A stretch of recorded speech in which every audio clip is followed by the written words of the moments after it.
Welcome to my Hindu channel. ఈరోజు అనపకాయ సాంబార్ చేస్తున్నాను. Cut చేసి పెట్టుకున్న అనపకాయ ముక్కలు, ఆనియన్స్ ముక్కలు, పచ్చిమిర్చి ముక్కలు, ముద్దపప్పు, చింతపండు పులుసు, తగినంత అల్లం వెల్లుల్లి పేస్టు, పసుపు తగినంత, కారం తగినంత, ఆయిల్ వేసి పెట్టుకున్నాను. గిన్నెలో తాలింపు గింజలు, జీలకర్ర వేయాలి,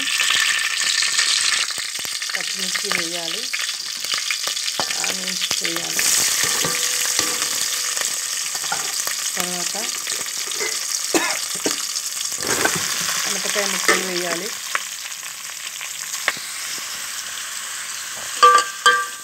ఇప్పుడు నుంచి మగ్గనివ్వాలి ఈ ముక్కల్ని. తర్వాత అల్లం వెల్లుల్లి పేస్ట్ వేయాలి, పసుపు కారం వేయాలి, వేసి కలుపుకోవాలి. ఒక 2 మినిట్స్ మగ్గనివ్వాలి. చింతపండు గుజ్జు వేసుకొని కలుపుకోవాలి. సూప్ రెడీ అయింది ఫ్రెండ్స్. అనపకాయ ముక్కలు కూడా ఉడికాయి. ఇందులో పప్పు వేసుకొని కలుపుకోవడమే.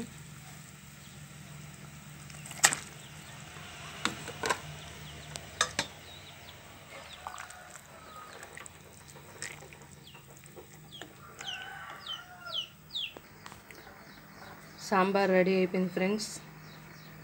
సాల్ట్ సరిపోయిందో లేదో చూసుకోవాలి. లాస్ట్కి సాంబార్ పొడి వేసుకోవాలి ఫ్రెండ్స్.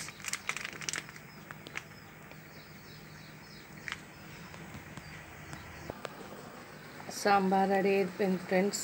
ఒక బౌల్లోకి తీసుకున్నాను. సాంబార్ రెడీ అయిపోయింది ఫ్రెండ్స్. రైస్లోకి కానీ, చపాతీలోకి కానీ, దోశలోకి కానీ తినొచ్చు పెట్టుకొని. ఓకే ఫ్రెండ్స్, అనపకాయ సాంబార్ రెడీ.